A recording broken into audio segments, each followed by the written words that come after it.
This program is sponsored by DNS Group Bangalore. Hard work is mantra for success.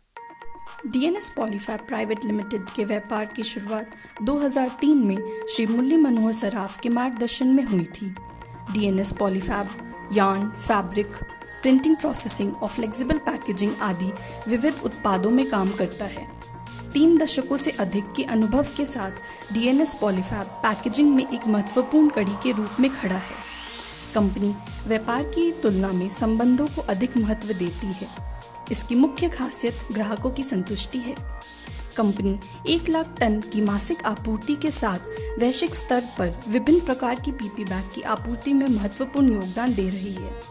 अधिक जानकारी के लिए आज ही संपर्क करें 9132879947। धन्यवाद।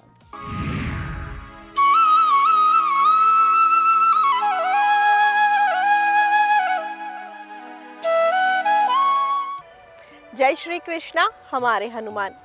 गीता प्रेस विश्व की महान धरोहरों में से एक है जो अब तक 1 शतक पूरा करने जा रही है। यह अपने सनातन साहित्य से ज्ञानवर्धन के साथ साथ आगे आने वाली पीढ़ियों को संस्कारित करने का भी कार्य कर रही है। आज हम इसी सनातन साहित्य के कुछ तथ्य, कुछ अनछुए पहलुओं को लेकर आपके समक्ष उपस्थित हैं। तो दर्शकों, मैं रश्मि मेनन आप सभी का बहुत बहुत स्वागत करती हूं और अब ले चलती हूं आप सभी को महाकाल की नगरी उज्जैन, जहां से शांतम से सीधे पंडित विजय शंकर मेहता जी आपका और हमारा अपनी ओजस्वी वाणी में ज्ञानवर्धन करेंगे और हमें अवगत कराएंगे हमारे इस साहित्य ज्ञान गंगा से। हमारे हनुमान। जय श्री कृष्णा। पवन तनय तुम एक आधारा,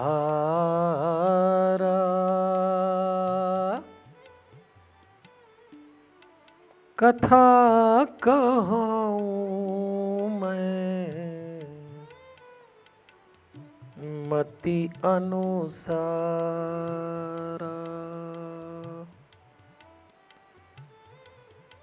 वक्रतुंड महाकाय,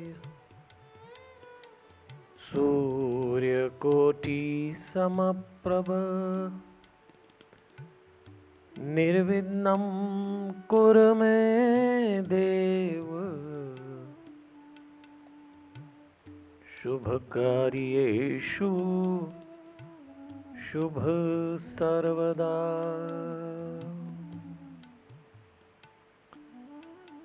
गुरुर्ब्रह्मा गुरुर्विष्णु गुरुर्देव महेश्वर, गुरुर्साक्षात् परब्रह्म, तस्मै श्री गुरुवे नमः।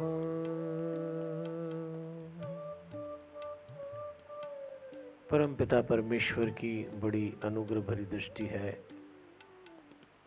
और भगवान की असीम अनुकंपा है कि आज हम सब लोग सनातन धर्म के साहित्य के महाकुंभ की इस व्याख्यान श्रृंखला में द्वापर युग और उसका साहित्य, महाभारत, गीता, इस पर चर्चा करने के लिए एकत्रित हुए हैं। मैं आपसे बात कर रहा हूँ शांतम से, मध्य प्रदेश के नगर उज्जैन। यहाँ हमने श्री हनुमान चालीसा से मेडिटेशन का एक छोटा सा केंद्र बनाया है। हनुमान जी महाराज यहाँ विराजे हैं। उनके प्रत्येक स्वरूप को नमन करते हुए देवलोकवासी स्वामी नारायण देव तीर्थ जी, स्वामी सत्यमित्रानंद गिरी जी, माँ प्रेमा पांडुरंग जी का पुण्य स्मरण करते हुए, जूना पीठाधीश्वर आचार्य महामंडलेश्वर स्वामी अवधेशानंद गिरी जी को नमन करते हुए, श्री रविशंकर महाराज रावतपुरा सरकार को नमन, परम धाम पधारे हुए पूज्य पिताजी वल्लभदास जी को वंदन और आप सबके भीतर बैठे हुए दिव्यात्मा को सादर प्रणाम करते हुए, गीता प्रेस ने जो साहित्य प्रकाशित किया है, अविश्वसनीय, अचंभित करने वाले आंकड़े हैं।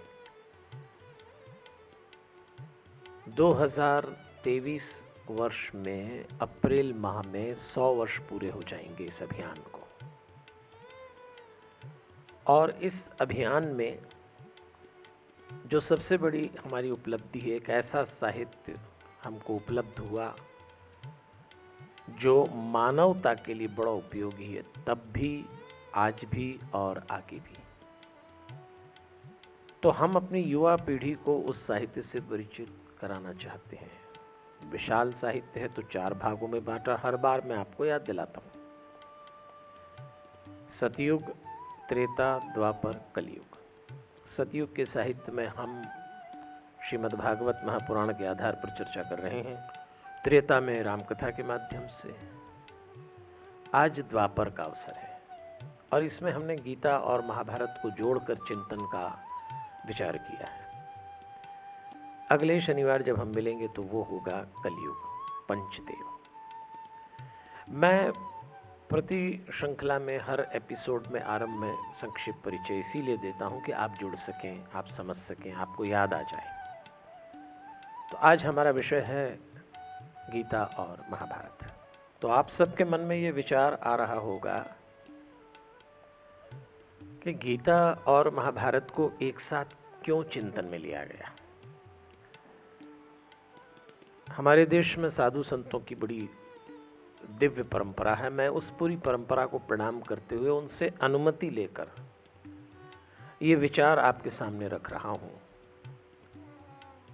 गीता अद्भुत है, लेकिन देखने में ये आ रहा है कि गीता की कथाएं अब कम होती हैं और जहां भी गीता के प्रवचन होते हैं, कथाएं होती हैं, चिंतन होता है, बड़ी मेहनत लगती है श्रोताओं को वहां तक पहुंचाने में। और खास तौर पे नई पीढ़ी एक उदासीनता लेके बैठी है। भागवत की कथाएं होती हैं, राम कथा होती है, लेकिन ऐसे विशाल पैमाने पर गीता की कथा नहीं होती। तो मेरी बाल बुद्धि में चिंतन आया कि ऐसा क्यों होता है।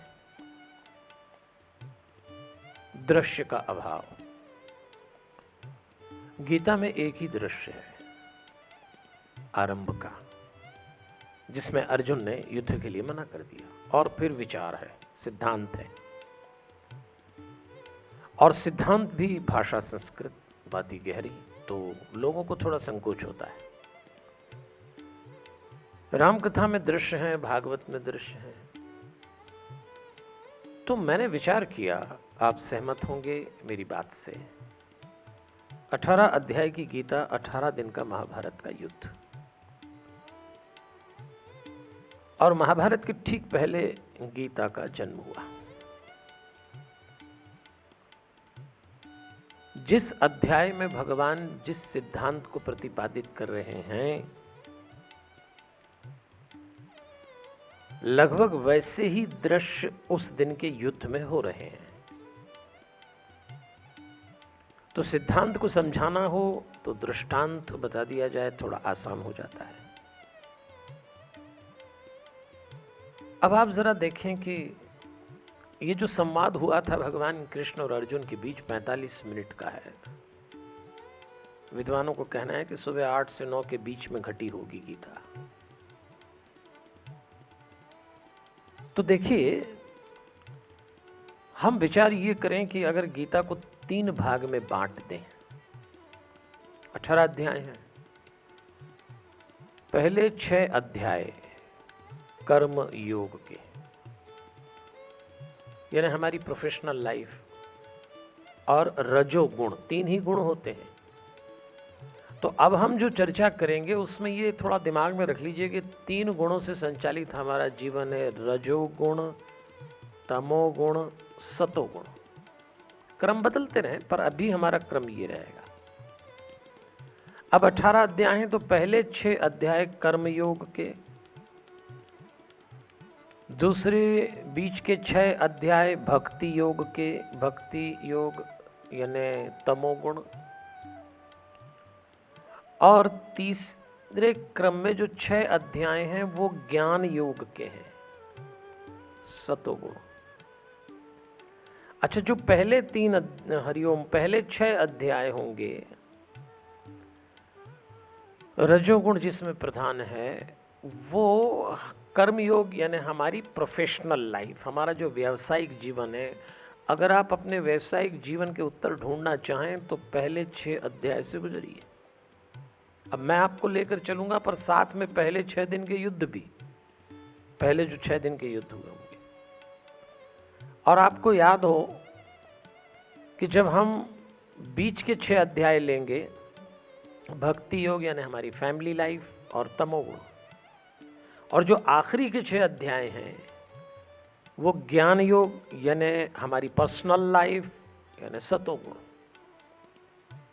पहले और दूसरे अध्याय की चर्चा हम कर चुके हैं जब हमने पिछली बार गीता की बात की थी।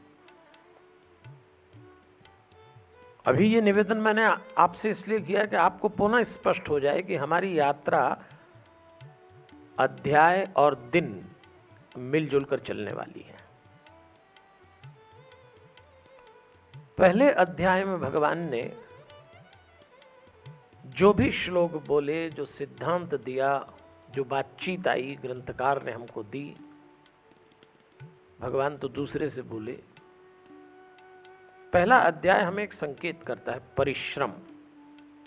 आप बारीकी से मैं मित्रों से निवेदन करूंगा, खासतौर पे युवा पीढ़ी से, कि जब आप गीता पढ़ें तो देखना उसमें जो स्वर है पहले अध्याय का वो है परिश्रम। ये घोर परिश्रम का समय है, आलस्य अपराध है, बल्कि मैं तो कहूंगा कि परिश्रम एक योग्यता है। आप खूब मेहनत करिए। दूसरे अध्याय में शिक्षा का संदेश आएगा। अब जैसे पहले अध्याय में हमने बातचीत करी परिश्रम की, तो आप देखना कि पहले अध्याय में जो घटनाएं घटी हैं उसमें भी परिश्रम की झलक आएगी, परिश्रम योग्यता बन जाती है। आपको याद होगा कि पहले अध्याय में जब भगवान बातचीत कर रहे हैं, सुन रहे हैं, अर्जुन ने कह दिया भ्रमति उच में मना, मैं युद्ध नहीं करूंगा, मेरा मन भ्रमित है, तो भगवान सुन रहे थे। देखिए, भ्रम में बिल्कुल न पड़े। पहले दिन की जो एक बड़ी मशहूर घटना है कि युद्ध के पहले युधिष्ठिर चले कौरवों के वहाँ पितामह, गुरु द्रोणाचार्य, कृपाचार्य, इनसे बातचीत करने, तो सबको ये लगा कि युद्ध के पहले युधिष्ठिर हार गया। और तो और भीम और अर्जुन ने उनको रोका और फिर भगवान से कहा, ये कहाँ जा रहे हैं, ये क्या कर रहे हैं? तो भगवान ने कहा था, जाने दो, मैं जानता हूं ये क्यों जा रहे हैं। और वहां जाके भीष्म को प्रणाम करके युधिष्ठिर ने पूछा था, कथम जयेम, आपको कैसे जीता जाएगा? उपाय बताया था, आशीर्वाद दिया था भीष्म ने, कृपाचार्य ने, सबने आशीर्वाद दिया।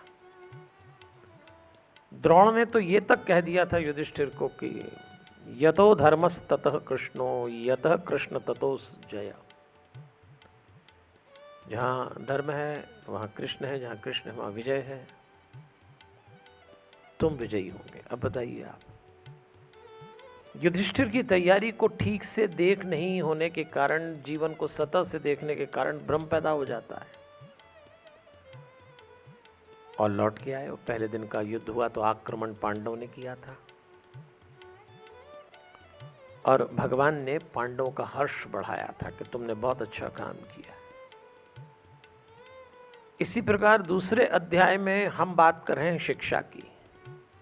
अब यहां से भगवान ने बोलना आरंभ किया था और यही स्थित प्रज्ञ नाम के चरित्र की चर्चा आई है।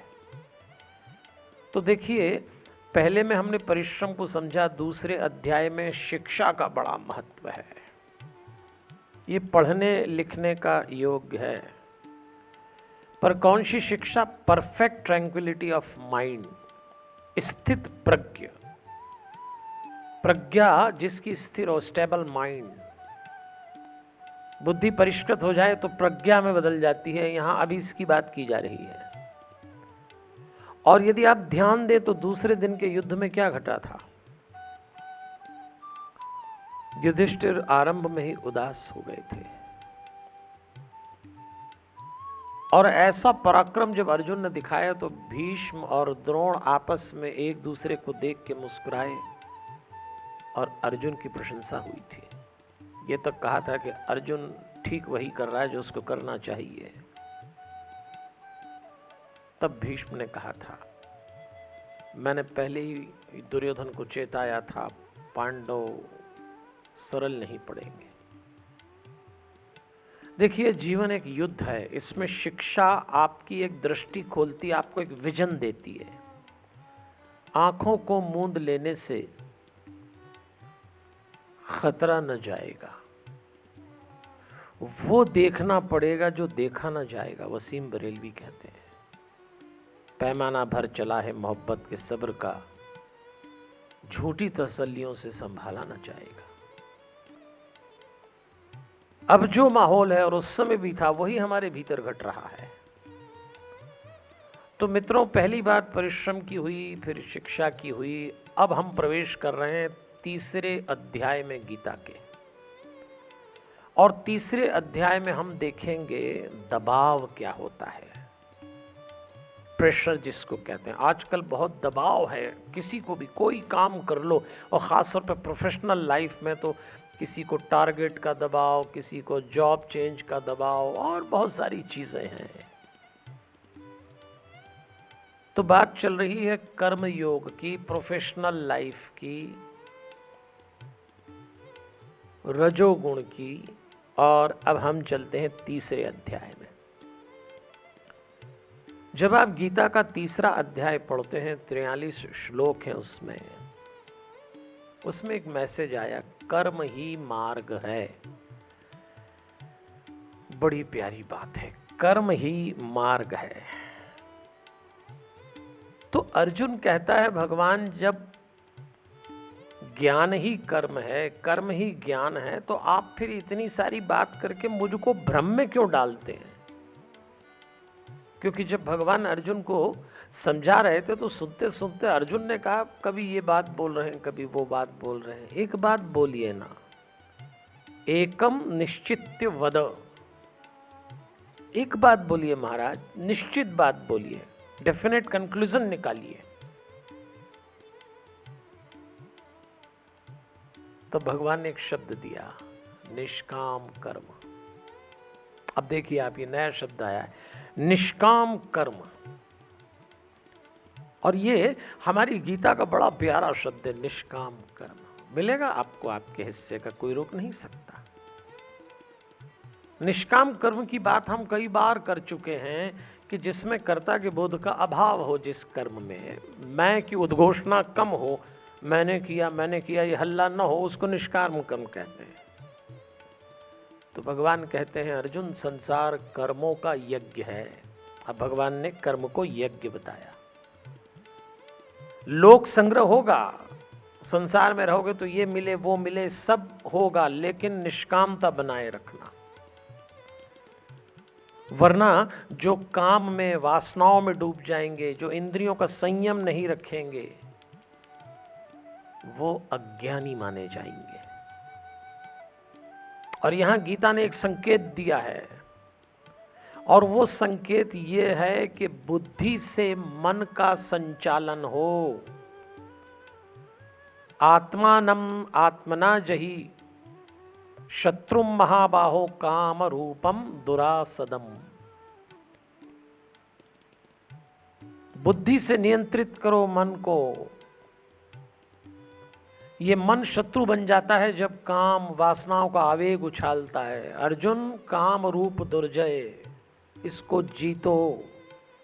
काम रूपम दुरासदम, डिस्गस्ट एज डिजायर। आपकी डिजायर क्या है? Difficult to overcome. इस काम रूपम, इस मन रूपी शत्रु पर काबू पाना बड़ा कठिन हो जाता है। इसको पहचानना बड़ा मुश्किल होता है। अब गीता थोड़ी गंभीर हो रही है, हमको समझा रही है कि आपकी बुद्धि को मन अगर संचालित करेगा तो परिणाम उल्टे आएंगे, और अगर बुद्धि मन को संचालित करेगी तो परिणाम अनुकूल आएंगे।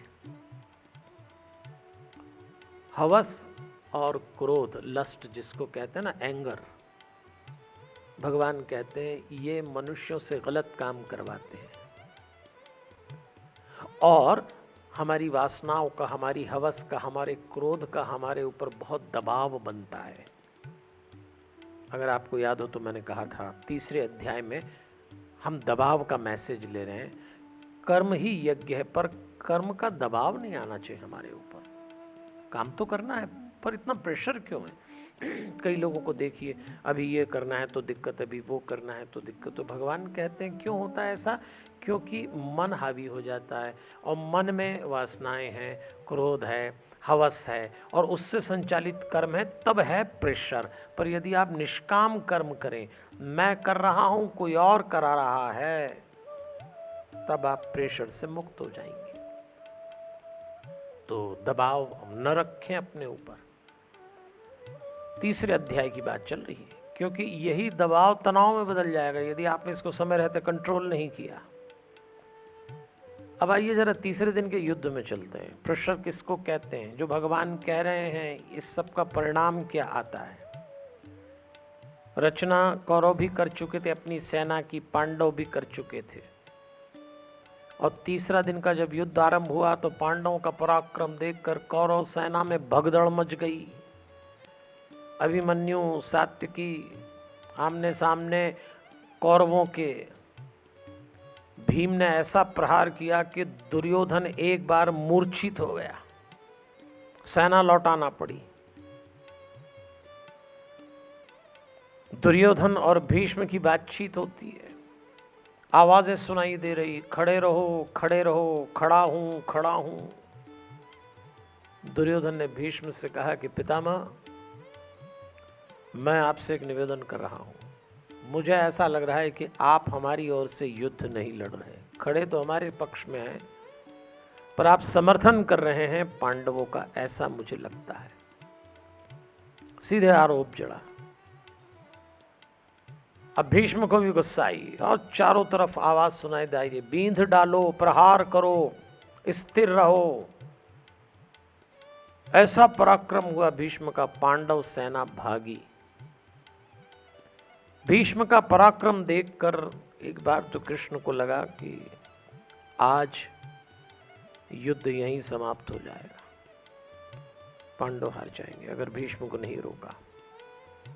तो भगवान अर्जुन को देखते हैं। अब देखिए तीसरे दिन का जो मैसेज था उसको ध्यान दीजिए। निष्काम कर्म, दबाव में मत आओ। लेकिन अर्जुन भीष्म के प्रेशर में आ गया, मेरे पितामह हैं, इनको कैसे मारूं? और भीष्म का पराक्रम देखकर भगवान को लगता है कि अर्जुन कर्तव्य नहीं समझ पा रहा, क्योंकि निष्काम कर्म को नहीं जान रहा। मित्रों, आप याद रखिएगा, यदि आप निष्काम कर्म को नहीं समझेंगे तो आप कर्म के पीछे का कर्तव्य को भी नहीं जान पाएंगे। कर्तव्यम नाभि जानाति रणे भीष्मस्य गौरवात्। भीष्म के गौरव के कारण कर्तव्यम नाभि जानाते। क्या करें? भीष्म के प्रति जो गौरव बुद्धि है इसके कारण ये समझ नहीं रहा। तो भगवान ने कहा, अर्जुन युद्ध लड़ो। अर्जुन नहीं लड़ता, पितामह है मेरे ये। तो भगवान कूदे, सुदर्शन चक्र हाथ में लिया, और जैसे ही भगवान को कूदते सुदर्शन चक्र हाथ में लेते देखा तो अर्जुन भी कूदा। ये न करें, आप कहां जा रहे हैं? और भगवान चल पड़े भीष्म की ओर। तू तेरी प्रतिज्ञा को नहीं जानता, पर मैंने प्रतिज्ञा ली, मैं धर्म की रक्षा करूंगा। आपने प्रतिज्ञा ये भी ली है कि आप शस्त्र नहीं उठाएंगे। अर्जुन कहता है, भगवान ने कहा मेरे लिए धर्म महत्वपूर्ण है। भगवान 10 कदम चले, अर्जुन पैरों में लिपट गया। अर्जुन को घसीटते घसीटते 10 कदम तक ले आए, और भगवान को अपनी ओर आता देखकर भीष्म कूदे, शस्त्र रखे नीचे गर्दन करके कहते हैं, महाराज इसी क्षण की प्रतीक्षा थी, आइए उतार दीजिए मस्तक। लेकिन अर्जुन भगवान को रोक लेता है। तब भगवान कहते, ये 10 कदम बड़े महत्वपूर्ण है, आगे हम चर्चा करेंगे। धर्म के 10 लक्षण है। भगवान रुक गए और अर्जुन से कहते हैं, तू लड़ता नहीं, मुझे लड़ने नहीं देता, अधर्म पल रहा है, धर्म हार जाएगा। सारा मुद्दा धर्म को विजयी बनाने का है। अर्जुन, ये न देख कौन सामने है। अर्जुन ने पराक्रम दिखाया और उस रात कौरवों के शिविर में भी अर्जुन की प्रशंसा की जा रही थी। कमाल किया अर्जुन ने, कमाल किया है। भगवान ने अर्जुन को समझाया था, हर बात को मनवाने की जिद से बाज आओ। गिरिराज शरण अग्रवाल ने लिखा है कि हर बात को जिद से मनवाने की बाज आओ। निभाने के लिए कुछ खोना पड़ता है, सहना पड़ता है। ऐसे विजय नहीं मिलती। हमारे भीतर भी महाभारत का युद्ध, एक तरफ हमारे दुर्गुण खड़े हैं, एक तरफ हमारे सद्गुण खड़े हैं। मित्रों, ये गीता प्रेस का साहित्य, चाहे आप गीता पढ़ें, महाभारत पढ़ें, अन्य पुराण जो प्रकाशित किए गए, अन्य पुस्तक पढ़ें, सारी पुस्तक आपको कहीं न कहीं संकेत दे रही है। और एक लंबी परंपरा के साथ, जिसमें स्वामी राम सुखदास जी हैं, हमारे हनुमान प्रसाद पोद्दार जी हैं, हमारे जय दयाल गोरंका जी हैं, और ऐसे अनेक नाम, इन सब लोगों ने एक ही बात हमें प्रस्तुत की है, अपने भीतर के दुर्गुणों को पहचानो, जानो। तुम्हें दुनिया में तुम्हारे दुर्गुणों के अलावा और कोई पराजित नहीं कर सकता। 10,000 रथी मारे गए, 700 हाथी मारे गए। भगवान ने कहा था ना, काम रूप इस मन को जीतना है। अर्जुन को तीसरे दिन भगवान ने यही समझाया। आज केंद्र में भीष्म थे, और भीष्म कौन है? एक ब्रह्मचारी है। भीष्म कौन है? तपस्या है। लेकिन तपस्या अधर्म के साथ जुड़ गई इस समय। तो भगवान कहते हैं, समझो इसको।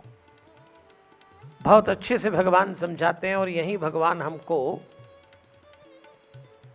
4थे अध्याय में ले आते हैं। ध्यान दीजिए, पहले 6 अध्याय कर्म योग, प्रोफेशनल लाइफ, रजोगुण, ठीक है। अब आइए थोड़ा 4थे अध्याय में चलते हैं। और 4थे अध्याय का नाम दिया है ज्ञान कर्म संन्यास योग। ये 4था अध्याय, 42 श्लोक है इसमें। भगवान कहते हैं, कर्म यज्ञ से हमारे सारे क्लेश नष्ट होना चाहिए। नाम दिया है ज्ञान कर्म संन्यास योग। तीनों बातें इसमें आई, ज्ञान कर्म और संन्यास। यहां भगवान योग पर बोले हैं, अवतार के उद्देश्य बताए हैं, और उन्होंने कहा है तू कर्म कर, लेकिन बंधन मुक्त होकर कर्म कर, यही यज्ञ है। जब कर्म में कोई बंधन नहीं होता, जब कर्म निष्कामता के साथ होता है, जब कर्म में मैं कर रहा हूं ये अहंकार की घोषणा नहीं होती, तो वही कर्म यज्ञ बन जाता है। कर्मयोग की बात चल रही है। फिर भगवान ने कहा, आत्मा परमात्मा एक है। फिर भगवान कहते हैं, योग भी कई प्रकार के हैं। तथा योग याज्ञाः, ज्ञान यज्ञ श्रेयान, ज्ञान यज्ञ श्रेष्ठ है। अब भगवान यज्ञ बता रहे हैं, तो भगवान ने ज्ञान यज्ञ, वैसे तो बहुत सारे द्रव्य यज्ञ, तप यज्ञ, अहिंसा, स्वाध्याय, योग, ये सब यज्ञ हैं, पर भगवान ने श्रेष्ठ बताया है, ज्ञान यज्ञ श्रेयानः, ज्ञान यज्ञ श्रेष्ठ है। इसलिए उन्होंने कहा, तू जब ज्ञान को प्राप्त होता है तो तेरा संशय मिटता है, और जब तेरा संशय मिटता है, तेरा कंफ्यूजन मिटता है, तू डाउट से बाहर होता है, तब जो कर्म करता है वो कर्म अनूठा है। पजेस्ड बाय डाउट, जब तक तू संशयात्मा है, जब तक तू कंफ्यूज्ड है, जिसको कहते हैं डाउटिंग सोल, करूं कि नहीं करूं, क्या है, भगवान कहता है मुक्त हो। तो ज्ञान का क्या अर्थ है? ये चीजों का नॉलेज, एक डिग्री मिल जाना, किसी बहुत बड़े कॉलेज में पढ़ लेना, किसी काम की विशेषज्ञता होना, क्या यही ज्ञान है? ये होगा, लेकिन सबसे बड़ा ज्ञान अभी गीता के आधार पर, और वो है संशय मुक्त होना, नो कंफ्यूजन। खुद को जानना। शरीर पे, मन पे कंफ्यूजन होगा, जब आप आत्मा पे जाते हैं तब आपका कंफ्यूजन दूर होता है। तो यहाँ चौथे अध्याय में जब तनाव की बात हो रही है, आपको याद होगा हमने तीसरे अध्याय में दबाव की बात की। दबाव यदि स्थायी हो जाए, दबाव ये लंबे समय रहे तो तनाव में बदलता है। काम करते करते हम प्रेशर में आते हैं, फिर हम टेंशन में आ जाते हैं। और भगवान ने संशय की निंदा की है, तो उन्होंने कहा है कि तनाव को विवेक रूपी यानी ज्ञान रूपी तलवार से काट और खड़ा हो जा लड़ने के लिए। क्यों जरूरत है ज्ञान की? ज्ञान आपका कंफ्यूजन दूर करता है, आपका डिस्क्रिशन को। ज्ञान रूपी तलवार, विवेक रूपी तलवार, ये तलवार है, इससे संशय काटो। छित्त्वा एनाम संशयम योगम आतिष्ठ उत्तिष्ठ भारत। छेदन करके इस संदेह का युद्ध के लिए खड़ा हो जाए। यहां भगवान ने कहा है आतिष्ठ उत्तिष्ठ भारत। भगवान इस बात को बिल्कुल कभी नहीं भुलाते कि युद्ध के लिए खड़ा हो जा। क्यों युद्ध करना है? धर्म बचाना है, कर्मों को मारना है, ये तो अलग बात है। तो चलिए और सरलता से समझें। तनाव का कारण भगवान ने चौथे अध्याय में हमको समझाया कि तुम ज्ञान रूपी विवेक रूपी तलवार से संशय को काटो तो तनाव से मुक्त हो जाओगे। बहुत कंफ्यूजन होता है हम लोगों को छोटी छोटी बात का, समझ ही नहीं पाते हैं जीवन में। और चूंकि कंफ्यूज हैं तो हम जीवन का आनंद भी नहीं उठा पाते, जो मिल रहा है उसको भी नहीं भोग पाते। अब आइए चौथे दिन के युद्ध में चलते हैं। चौथे दिन का युद्ध हो रहा है। भीष्म और अर्जुन आमने सामने हो गए। संजय अंधे राजा धृतराष्ट्र को ये सब दृश्य सुना रहे हैं। तो धृतराष्ट्र दुखी हो गया और धृतराष्ट्र ने कहा, संजय मुझे ऐसा लगता है कि मेरे बच्चे कौरव, दुर्योधन, उसके भाई, ये पराजित हो जाएंगे। ये क्या हो गया? मैंने दुर्योधन को समझाया था। तब संजय बोलता है, महाराज रहने दीजिए, ये सब आपका किया धरा है। जिस समय आपको समझाना चाहिए था दुर्योधन को समय रहते, आपको देर हो गई। बहुत काम की बात बोली उसने। कुछ बातें समय पे कर लेना चाहिए। जो संशयात्मा होते हैं जैसे कि धृतराष्ट्र, वो देर कर जाते हैं। अभिमन्यु का पराक्रम हुआ उस दिन। भीम तो बिल्कुल यमराज की तरह टूट पड़ा था। भीम और भीष्म आमने सामने हो गए और ऐसा युद्ध हुआ कि कौरव सेना विषादग्रस्त हो गई। फिर भीम, दुर्योधन, घटोत्कच, फिर ये सब आमने सामने। तब धृतराष्ट्र ने, अंधे ने, एक सवाल पूछा संजय से, जो कमेंट्री सुना रहे थे, कि संजय एक बात बताओ, हमारे पक्ष में भीष्म हैं, द्रोणाचार्य हैं, कृपाचार्य हैं, अश्वत्थामा हैं, फिर क्या है पांडवों के पास कि वो विजयी होते दिखते हैं? क्या है ऐसा? संजय कहते हैं, नते युद्धानि वर्तन्ते धर्मो पिता महाबला। महाराज, उनके पास धर्म का बल है। जरा बात को ध्यान से समझना आप। तीसरे अध्याय में भगवान ने क्या कहा?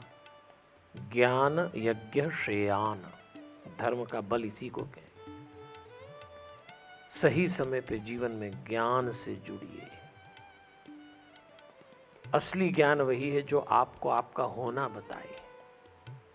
स्थितियां, विज्ञान, डिग्रियां, हालात, ये तो नॉलेज है ही, लेकिन ये सब हो और अगर ये ज्ञान ना हो कि आप हैं कौन, आप आत्मा हैं।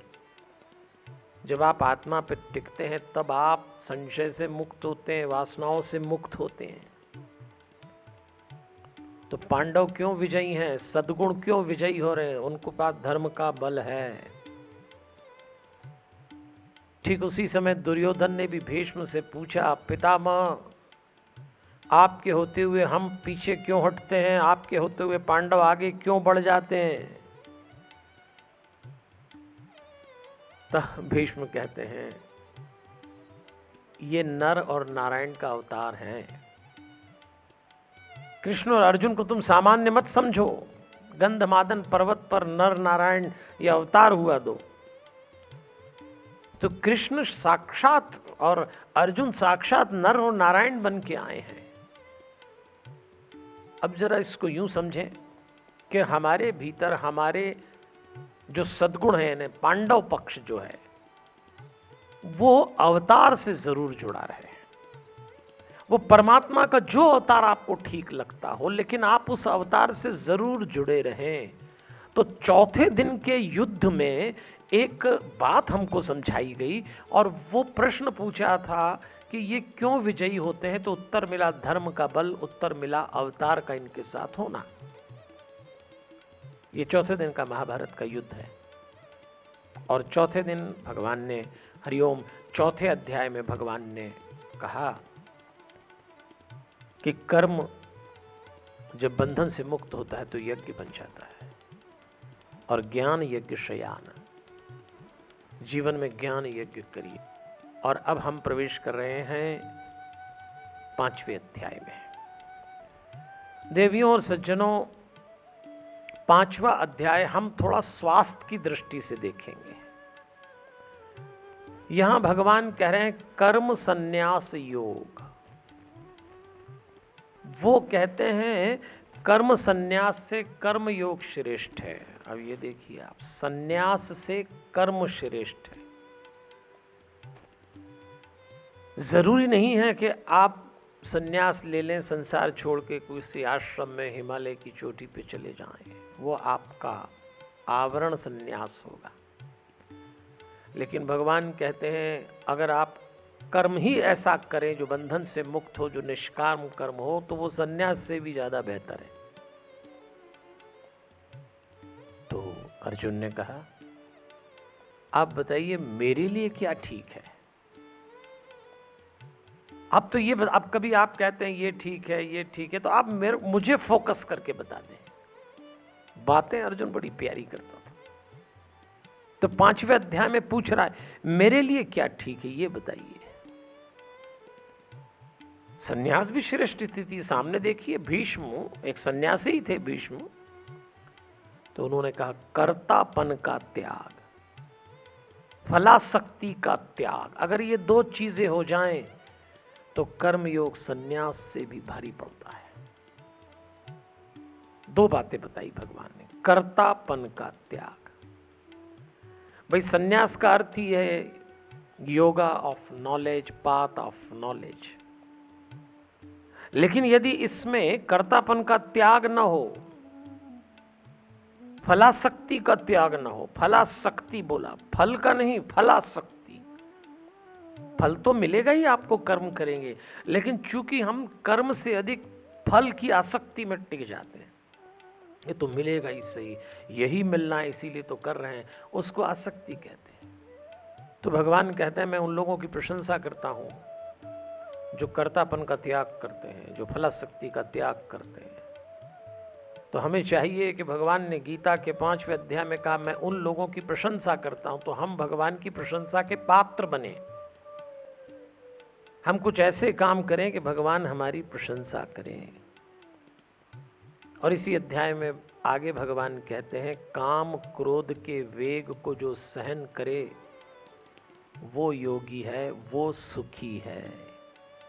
देखो स्वास्थ्य सबसे बड़ा सुख है, एक नियामत हेल्दी। अगर आप स्वस्थ हैं तो बस आप सुखी हैं, वरना ये सारे सुख काटने दौड़ते हैं जब आप अस्वस्थ हो जाते हैं। तो भगवान ने कहा काम क्रोध के वेग को जो सहन करे, ये दो बड़े वेग हैं लाइफ में। तो वो कहते हैं जो इसको सहन कर ले, जो इसको समझ ले। अगर आप इसके वेग को सहन नहीं करेंगे तो ये वेग आपको गलत दिशा में ले जाएगा। वही योगी, वही सुखी है। तो लस्ट और एंगर, ये जरा दो शब्दों को दिमाग में बैठा लें। काम क्रोधोद्भवम वेगम सह युक्त सह सुखी नर। सुखी नर, वो सुखी है। भगवान ने सुखी की भी एक परिभाषा दी, काम और क्रोध के वेग को सहन करो, वही योगी है। और गीता ने इसको कहा है आत्म साक्षात्कारी, सेल्फ रियलाइजेशन। ये कब होगा? जब आप महसूस कर सकेंगे। थोड़ा सा इशारा भी दे दिया गीता ने कि योगी होने के लिए थोड़ा आप ध्यान करिए। दोनों बाहों के बीच में एक आज्ञा चक्र है। जब कभी भी आपको ऐसा लगे कि आपको काम का वेग, आपको क्रोध का वेग परेशान कर रहा है, तो आप दोनों चक्रों के बीच में, हरिओम, दोनों बाहों के बीच में जो आज्ञा चक्र है उस पर देखना। आपको एक प्रकाश सा महसूस होगा। भगवान यही कह रहे हैं, देखो इसको। प्रभाव सहित परमेश्वर को जानने से शांति मिलती है। आप जितना यहां देखेंगे, शांति मृच्छति, पीस अटेंड्स जिसको कहते हैं, आप शांति को प्राप्त होंगे। वो जो काम के, वो जो क्रोध के आवेग ने आपको अशांत किया है, नीचे गिरेगा। गीता का 5वां अध्याय आपसे निवेदन कर रहा है। वरना क्रोध का, काम का वेग आपसे गलत काम करा जाएगा। पहरों बैठे फूल सी बातें किया करते थे हम। जब ये आवेग आता है ना, काम का आवेग सारे रिश्ते पी जाता है। पुरुष को काम जाग जाए और स्त्री से उसके सामाजिक संबंध जो भी हो पर अवसर मिले तो वो दुरुपयोग कर जाएगा। स्त्री भी ऐसा कर सकती। क्रोध आए, आप कुछ नहीं देखते, इसलिए भगवान ने टोका है कि कुछ योग करो। और गीता ने सोच समझकर आज्ञा चक्र पर टिकाया है। आप इस प्रयोग को जरूर करिएगा। चलिए अब हम इसी के साथ चलते हैं 5वें दिन के दृश्य में, जब भगवान हमको कर्म योग संन्यास से भी अधिक श्रेष्ठ है ये बात समझाने के लिए, और जब भगवान कहते हैं काम क्रोध से उत्पन्न वेग को सहने में जो समर्थ है मेरी दृष्टि में वो योगी है। आइए अब जरा इस सिद्धांत को थोड़ा दृष्टांत से जोड़ें।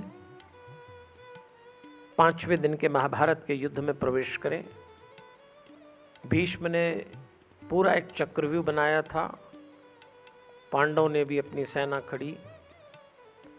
दुर्योधन अपने गुरु द्रोणाचार्य के पास जाता है और द्रोणाचार्य से कहता है, गुरुदेव आप मीठी मीठी बातें करते हैं, लेकिन मैंने ऐसा देखा है कि आप युद्ध हमारी ओर से नहीं पांडवों की ओर से लड़ रहे हैं। दुर्योधन का एक ही काम था, कोसना, अनर्गल टिप्पणी करना, अकारण आक्षेप लगाना। अपने गुरु से कह रहा है। द्रोणाचार्य कहते हैं, दुर्योधन मैं तुझे बचपन से जानता हूं, तू कभी नहीं सुधरेगा। तूने कभी अपनी गलती तो देखी नहीं। अपनी की गई गलती का दोष भी तू दूसरों पे देता है। अब तुझे क्या समझाऊं, जा। द्रोण, सात्यकी, भीम आमने सामने। भीष्म के सामने शिखंडी को खड़ा किया गया। द्रोण ने शिखंडी को तीर चलाकर भगाया। शिखंडी वो था जो पूर्ण पुरुष नहीं था। शिखंडी द्रौपदी का भाई था। द्रौपदी के 2 भाई इस युद्ध में थे, धृष्टद्युम्न और शिखंडी। धृष्टद्युम्न पांडवों का सेनापति था। तो भीष्म ने सात्यकी के सारथी को मारा। सात्यकी भगवान कृष्ण के सेनापति थे। भीष्म का पराक्रम देखकर पांडव आज परेशान हैं। 5वें दिन राजा विराट भीष्म के सामने आए। अश्वत्थामा और अर्जुन आमने सामने हो गए। दुर्योधन, भीम सामने। अभिमन्यु और दुर्योधन का बेटा लक्ष्मण आमने सामने। भीषण युद्ध चल रहा है। चारों तरफ मार डालो, काट डालो की आवाज आई। कोई एक दूसरे को बचा रहा है, किसी ने किसी पे आक्रमण किया, कोई किसी को ले जा रहा है। और द्रोण कुपित हो गए। उन्होंने शिखंडी से कहा, तू बार बार क्यों आता है भीष्म के सामने? भीष्म के सामने शिखंडी खड़े होने का क्या अर्थ है? कृष्ण चाहते हैं कि भीष्म को रोका जाए तो चाहे दो स्थिति बने। शिखंडी एक स्थिति का नाम था, उसको सामने रखो, वरना भीष्म के आवेग को सहन नहीं कर पाओगे। इसीलिए अगर आपको याद हो तो 5वें अध्याय में भगवान ने कहा था, शांतिम रक्षति। शांति को कैसे प्राप्त करोगे? जब तुम कैसे? तो उन्होंने कहा था, आत्म साक्षात्कार करो। आत्म साक्षात्कार कैसे करोगे? योग के माध्यम से। इसलिए छोटी सी विधि बताई थी। अपनी आज्ञा चक्र पर, ये जब आपके सामने दुर्गुण और सद्गुणों का युद्ध हो रहा हो हमारे भीतर, ठीक महाभारत की तरह, इधर दुर्गुण खड़े हो कौरवों की तरह, इधर सद्गुण खड़े हो पांडवों की तरह, और दुर्गुणों की तरफ से कोई भीष्म जैसा व्यक्ति पराक्रम दिखाए, यानी दुर्गुण आपके ऊपर हावी हो, तो आपको पांडवों की ओर से शिखंडी को सामने करना है। शिखंडी एक ऐसी स्थिति का नाम है जिसका निर्माण किया गया था विशेष रूप से। हम निर्माण करें एक विशेष परिस्थिति का, दोनों बाहों के बीच में आज्ञा चक्र पे देखें तो वो जो आवेग काम का, वासनाओं का, क्रोध का जागा है, वो नियंत्रित होगा। आज्ञा चक्र का स्वभाव है। बड़ी गहरी बात और बड़ा गहरा दृश्य निकल के आया 5वें दिन के युद्ध में। तो देखिए, आत्म साक्षात्कार करने के लिए थोड़ा समय निकालिए, रोकिए, भीष्म के द्रोण के आक्रमण को रोकिए। शिखंडी ने दोनों को डिस्टर्ब किया।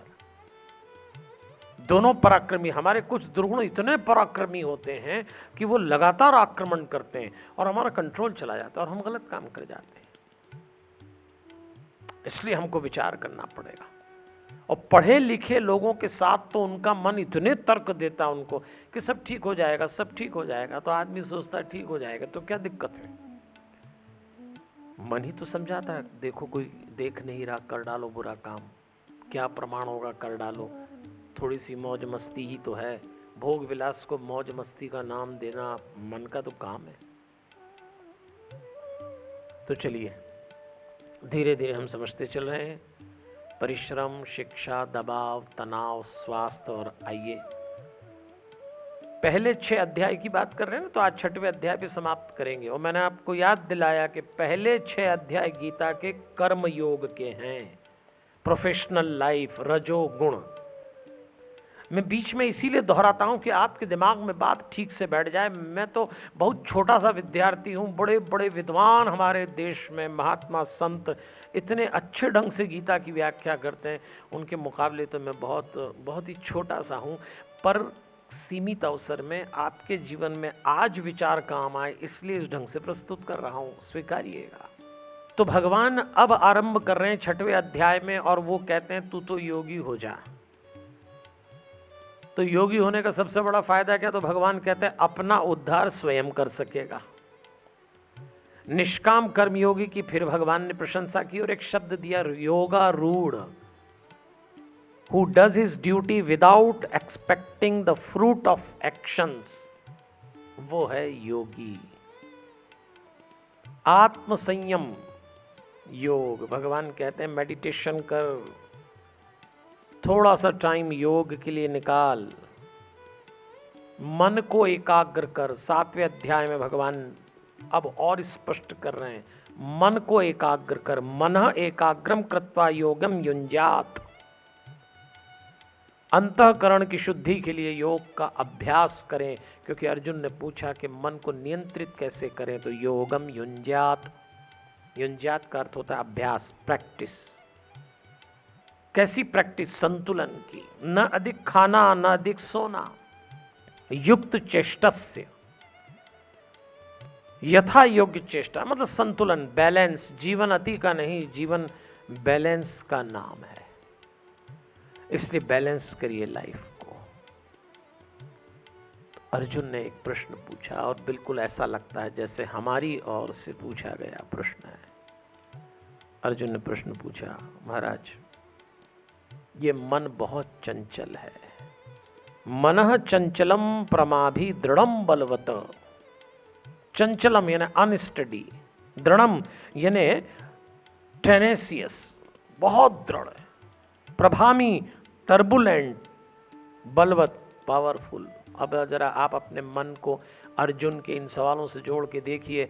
अर्जुन ने जो शब्द बोले हैं, क्या हमारा मन वैसा नहीं है? बिल्कुल वैसा ही है, टर्बुलेंट है, पावरफुल है। वो जो चाहता है वो कराता है, और हम चाह के भी उससे बाहर नहीं जा पाते। कृष्ण कहते हैं, अभ्यासेन च वैराग्येण गृह्यते। अभ्यास और वैराग्य से इसको वश में करो। डिफिकल्ट टू कर्ब है, आसान नहीं है, पर अभ्यास है थ्रू प्रैक्टिस। अब एक शब्द दिया भगवान ने गीता के 6वें अध्याय में, अभ्यास करो भाई, अभ्यास करो। वैराग्येण, थ्रू डिस्पेशन जिसको कहते हैं। वैराग्य का मतलब छोड़ना नहीं है, वैराग्य का मतलब समझ के साथ पकड़ना। ध्यान देना। और जो बात भगवान 6वें अध्याय में कह रहे हैं, आइए 6ठे दिन के युद्ध में चलते हैं। दोनों तरफ से व्यू रचना हो चुकी थी। आपको याद हो तो कहा गया है कि योगी हो जा तो अपना उद्धार खुद कर सकेगा। इसी शब्द को यूं भी कहें कि आप ही अपने शत्रु हैं। अपना उद्धार आप ही कर सकेंगे और अपनी बर्बादी का कारण भी आप ही हैं। भगवान ने 6ठे अध्याय में कहा, आप अपने शत्रु हैं। धृतराष्ट्र फिर चिंतित हुआ, अंधा तो संजय ने फिर कहा, आप ही अपने शत्रु हैं, आप ही ने ये सब किया हुआ है। देवता पांडवों की मदद करने के लिए आते हैं, ऐसा धृतराष्ट्र को लगता है। और ठीक बात है, हमारे भीतर जो देवत्व है वही तो हमारे सद्गुणों की रक्षा करेगा। द्रोणाचार्य ने खूब पराक्रम दिखाया तो भीम बोले, आज तो मैं दुर्योधन को पराजित करूंगा। और सच बात है, एक बार तो लगा जैसे दुर्योधन गिरा कि दुर्योधन पराजित हुआ, कौरव हार गए। लेकिन उसी समय जयद्रथ आया, कृपाचार्य आया और दुर्योधन को बचा के ले गया। तब युधिष्ठिर ने भीम का मस्तक चूमा। देखिए मन कैसा चंचल होता है, दुर्योधन की तरह। गिरा, बचा, फिर ले गए लोग उसको, पकड़ में नहीं आता है। लेकिन मस्तक चूमा, भीम को कहा लगे रहना, वैराग्य और अभ्यास, लगे रहो तो ये दुर्गुण कंट्रोल में आ जाएंगे। तो यहां आके आज हमने गीता के 6 अध्याय, महाभारत के 6 दिन इसको समझा, और वो बहुत जरूरी है समझना। तो मित्रों, आज मैं आपसे निवेदन करूंगा, पहला अध्याय परिश्रम, उसको भ्रम न रखें परिश्रम के मामले में, नो कंफ्यूजन। दूसरा शिक्षा, इसमें शांति उतरना चाहिए। तीसरा अध्याय था दबाव, इसको यज्ञ, कर्म यज्ञ से दूर करें। चौथा तनाव, विवेक की तलवार से काटें। पांचवा स्वस्थ, योग करें। और छठवां सफलता, मन अगर सक्रिय है आप सफल नहीं हो पाएंगे, या सफल होने के बाद अशांत रहेंगे। तो अभ्यास से निपटें, वरना अगर आप ऐसा नहीं करते हैं तो जीवन की परिभाषाएं आप अपनी खुद बना लेंगे। एक बार राजस्थान में चित्तौड़गढ़ का किला दिखा रहा था एक गाइड, नया नया पढ़ा लिखा लड़का था, बड़ी लच्छेदार बातें करता, लोग उसकी बात भी सुनते। तो एक बार वो कुछ लोगों को बता रहा था कि रानियां इस कमरे में जौहर करती थीं, और जौहर क्या होता है पूछने लग गए लोग। भाई लोगों को तो अपनी जानकारी पूछनी थी, और वो बड़े ढंग से जौहर के बारे में समझाता था। तो उसने कहा रानियां यहाँ जौहर के लिए आती थीं, इस दरवाजे से आती थीं। तो लोगों ने कहा अच्छा ज़रा जौहर के बारे में बताइए कि जौहर कैसे, फिर उसके बाद क्या करती थीं। तो उस गाइड ने कहा ऐसा है कि इस दरवाजे से आती थीं, जौहर करती थीं और इस दरवाजे से निकल जाती थीं। अब ये परिभाषा, ये ज्ञान, ये समझ सही है क्या? इसलिए आज गीता का जितना अध्ययन हमने किया उसने हमको एक बात समझाई, और वो ये समझाई कि कर्म योग, प्रोफेशनल लाइफ, रजोगुण से संचालित जीवन में गीता के पहले 6 अध्याय, महाभारत के 18 दिन के युद्ध के पहले 6 दिन का युद्ध हमें बहुत संकेत दे रहा है। मैं तो निवेदन भर कर रहा हूँ सीमित समय में, लेकिन आप इसका अध्ययन करिए, जीवन से जोड़िए, और ख़ास तौर पे गीता हमारे बच्चों के हाथ में होना चाहिए। यही काम तो गीता प्रेस ने किया, यही तो अभियान है। तो चलिए जुड़े रहिए इस अभियान से। फिर मिलते हैं अगले शनिवार। इस बार विचार होगा हमारे गणेश जी का, आपको याद होगा। तो अभी मुझे आज्ञा दीजिए।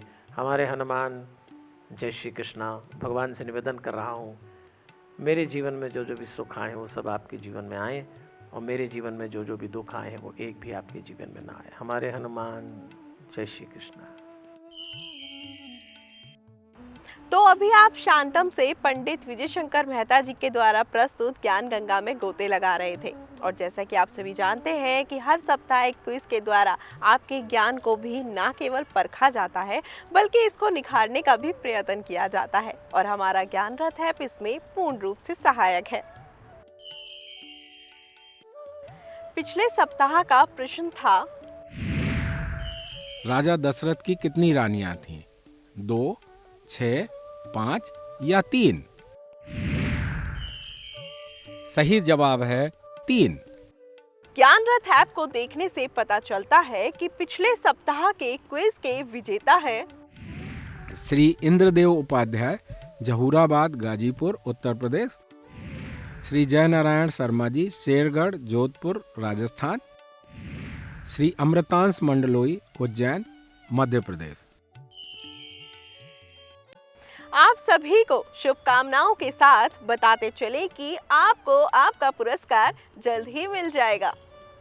इस सप्ताह का प्रश्न है, इस सप्ताह का प्रश्न है, माता सीता का हरण किसने किया था? बाली, रावण, कुंभकर्ण या मेघनाद? आपके उत्तर देने की आखिरी तारीख। अब समय की कमी को देखते हुए आपको बताते चले कि आप सभी अपने अपने उत्तर ज्ञान रथ ऐप पर भेज सकते हैं, जिसकी जानकारी तथा पुरस्कारों की जानकारी नीचे दी जा रही है। इस सप्ताह बस इतना ही। अगले सप्ताह फिर से आप और हम मिलकर ज्ञान, ध्यान, धर्म की इस पावन गंगा में गोते लगाएंगे और शिक्षा, स्वास्थ्य, संस्कार के साथ साथ राष्ट्रवाद के नारे को भी बुलंद करेंगे। जय श्री राम, जय श्री कृष्णा, हमारे हनुमान, जय हिंद।